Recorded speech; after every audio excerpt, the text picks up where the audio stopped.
This is Lexi and welcome to What's Going On. Today we are meeting Victor Steele, a singer-songwriter all the way from London, currently living in Melbourne. So the thing about Victor, I don't even know where to begin. He is an amazing singer, he plays the guitar, he dances, he's won dance competitions, and he's a doctor during the daytime. So welcome, Victor. Hey, how you doing? Thanks for having me. Nice to have you here. Okay, one thing about you and your songs is that you write a highly entertaining but also very personal blog about your dating experiences and, well, just generally experiences with women. Well, yeah, it's women and, everyday life. So it actually started as a travel diary when I left the UK, and I was just using it as a means to just keep my friends updated as to what was happening. And as relationships happen, they kind of work their way into it, and it just became an entertaining read for a lot of people, and it became quite popular. Oh, nice. And a lot of your songs are actually based on all of these experiences that you can actually read in the blog. Yeah, of course. I mean, for me, music or a song is basically a story told to music. And, unless you're actually telling a story, you're just making noise, really. So when someone listens to one of my songs, I want to feel like they've learned something about me, and hopefully they've had an experience that they can relate to. Nice. And this is your latest CD, This Game. And all of these songs, they're just pretty much based on your life? Yeah, exactly. So that's my third CD. The first two are called Factor This and V Factor. And as I said before, each one is based on a story from my life, and it's quite an interesting evolution from the first to the third. On the first one, all 5 of the songs are love songs, and on the second one, 4 of the songs are love songs, and 2 are not. One's about my sister, and one's about X Factor, actually. And on the third one, there are 3 love songs, 2 songs about work, and 1 song about a friend who passed away. So, okay, lovely. So I like to think that there's been some kind of, some progress from just writing songs about love, because I've been finding that was, I don't know, maybe just getting a bit too long one track. No, that's fair enough. Because there are positive and negative sort of love experiences. Oh yeah. I mean, they're mostly positive. I think. Yeah. That's good. I don't like being negative about people, but real life doesn't always work out that way, and so there are some songs where someone hasn't treated you as well as they could have, and so you feel the need to point it out to them, and so that's just how. Through song. Yeah, exactly. So as my record producer says, just let the song do what it wants to do, otherwise it just sounds terrible. It sounds like you're forcing it, and that's exactly right. Fair enough. I'm going to bring you back to, in your second CD, you mentioned X Factor. Yes, I did. Please tell us the story about X Factor. Yeah, that was quite a hard story to recall and sort of come back to. Basically, I got back into singing after a long time, and I was doing karaoke just to get back into the swing of singing in front of people. And there was a rep from X Factor in the crowd one day, and he said, "Oh, you're really good. You should come on the show." And I said, "Yeah, I'm not really sure if that's the kind of thing that I want to do. I'll think about it." That's very flattering, though, isn't it? Yeah, it's nice to have, say, an industry professional point out to you and say, you have some potential. So that's great. And I deliberated on it for a while, and eventually I said, okay, what do I have to lose? Exactly. And so I did it, and it was a setup, basically. It was not a good experience. What happened then when you were in there? Well, basically, I made it through the screening audition, the one that isn't televised, and they called me back for the audition in front of the judges, the celebrities, and but they wouldn't actually let me choose which song I wanted to do. They made me do a song that I didn't want to do, and I found that quite puzzling. What song was it? So it was Need You Tonight by NXS. Okay. Yeah. And so, interesting choice. So I didn't really know the song that well, but although it is quite a good song, not really one that suited to me though. And so I got up on stage and I started to sing it, and then halfway through they cut the music and said, "Why did you pick this song? This is a really creepy song. You're a creep. Get off the stage." So my gosh, that was a less than heartwarming experience, should I say? And so after that, I thought, okay, Victor, you have to start writing songs, because you can't let this be your musical legacy. Bear in mind at this point, I hadn't picked up guitar at all. So I started guitar lessons the following week, and after my third lesson, I said to my guitar teacher, look, I've written this song, it's only 3 chords, would you mind if we play it and you let me know what you think? And he said, okay. And so I played, and he played the bass, and I sang, and he turned to me at the end and said, that's a great song. And I said, really? Oh, cool. Okay. And then a year later, I recorded it on an EP, and it was on the radio. And I thought, okay, wow, this could actually. It got on the go radio. Yeah, my gosh. Yeah, so that's very fast progress. So my guitar teacher, my singing teacher, they were wildly impressed, and I was just.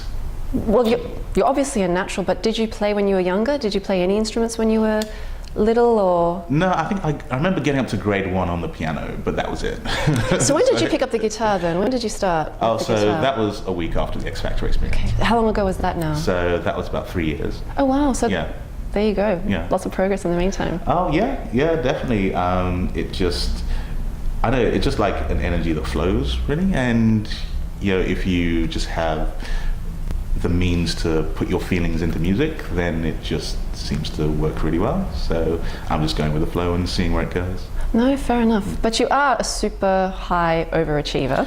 So you're in Melbourne. You work as a doctor during the day. Yeah, that's correct. Well, and at night. And at night. Yeah, because you work in ER, don't you? Yeah. That's right, Oh my. Whereabouts was it again? So it's in Frankston. In Frankston. So there you go. If you want to catch Victor, just rock up to ER with a blood nose or something, and you can meet him. But how do you manage to juggle everything then? Like, because you're always recording songs, you're writing on your blog, plus you've got work and study.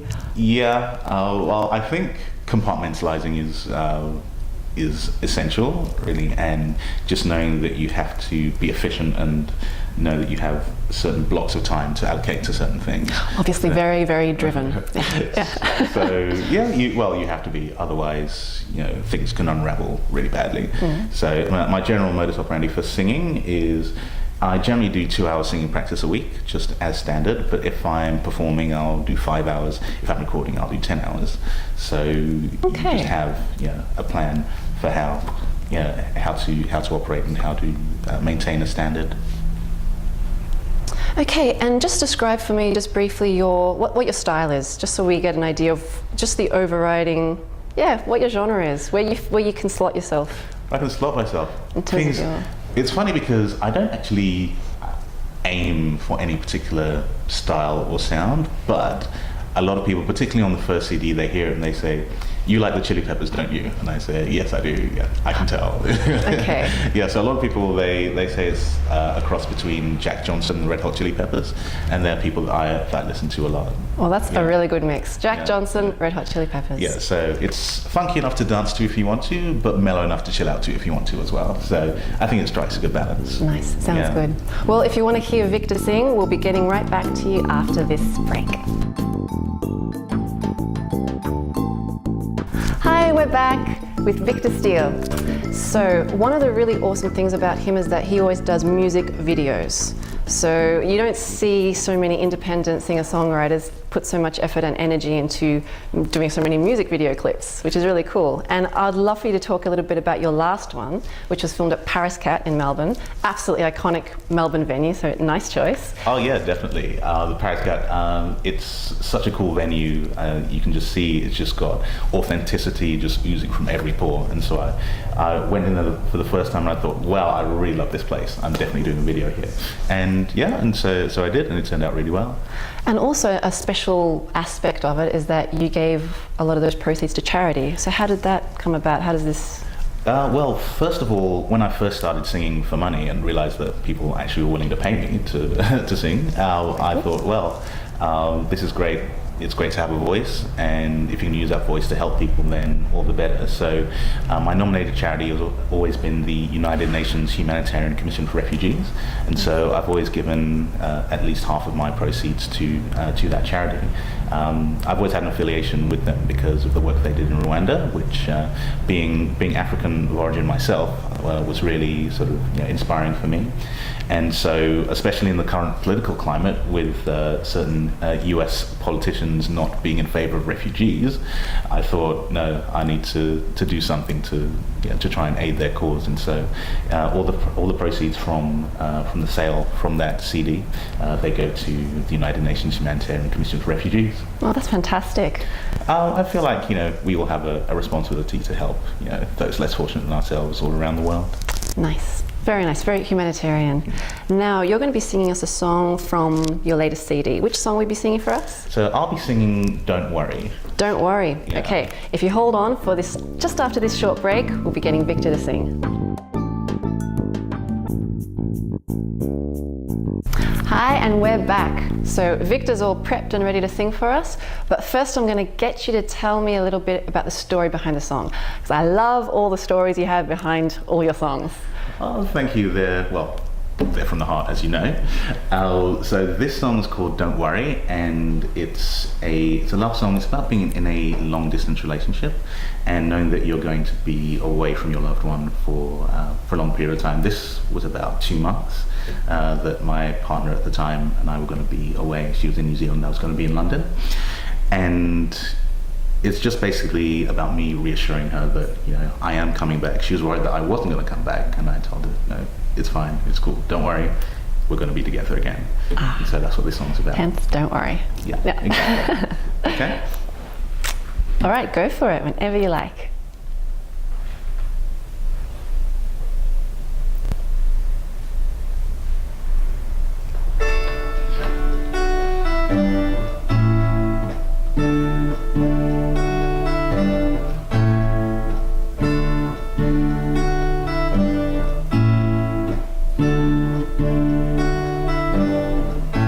You're an island away, you hear my voice every day. I know it's not quite the same, but there is no one to blame. And now I'm gonna be gone, you are still number one. And now that I've gotta fly, there's no one else on my mind. It's not hard to see, I'm easy to read. Don't worry, don't worry, you're never alone, I'm at the end of the phone. Don't worry, don't worry.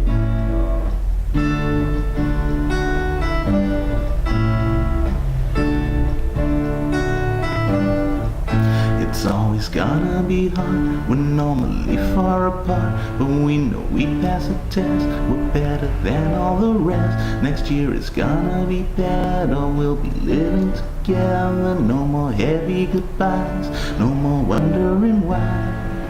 I do hope you know that I'm coming back. It's not hard to see, I'm easy to read. Don't worry, don't worry, you're never alone, I'm at the end of the phone. Don't worry, don't worry.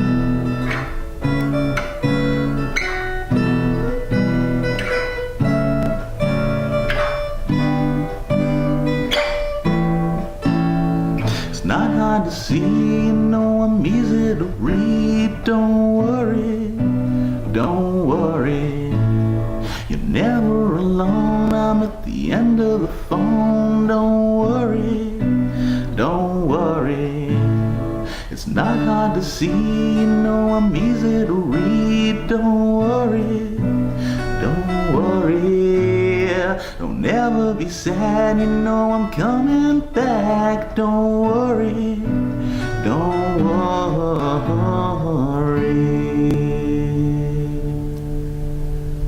Ah, lovely. It's beautiful. Thank you very much. A lot of people say that's the most Jack Johnson-like of all my songs. It's got a nice vibe to it, yeah. Thank you. I love the flow. Thank you very much. But I also do love how you actually write lyrics, so it's not just, you know, sounds. And that's the problem with manufactured groups and stars these days. It's nice to hear storytelling. Yeah, exactly. My singing teacher would tell me that, well, I told her, it's quite easy to tell the difference between a song that comes from the heart and one that comes from the bank. Yeah, yes, so true. So you just got to tell a story. Basically. Okay, so where can you find Victor if you want to hear more of his stuff? So he's on YouTube. Where else? So I'm also on Instagram and Facebook, but in particular, if you want to get a download of this song for free, you can go to my website, www.victorsteele.com. So you can get this track plus 2 others for free as a download. Brilliant. Okay, and where else can you find him? So Frankston Hospital, sometimes at night, sometimes during the day, in the ER, and also on the dance floor at any salsa club around Melbourne. So keep an eye out for this guy. He's fantastic and definitely on his way to big and amazing things. Thank you very much. Thanks so much for having me. No worries. Thanks for being on the show. See you later.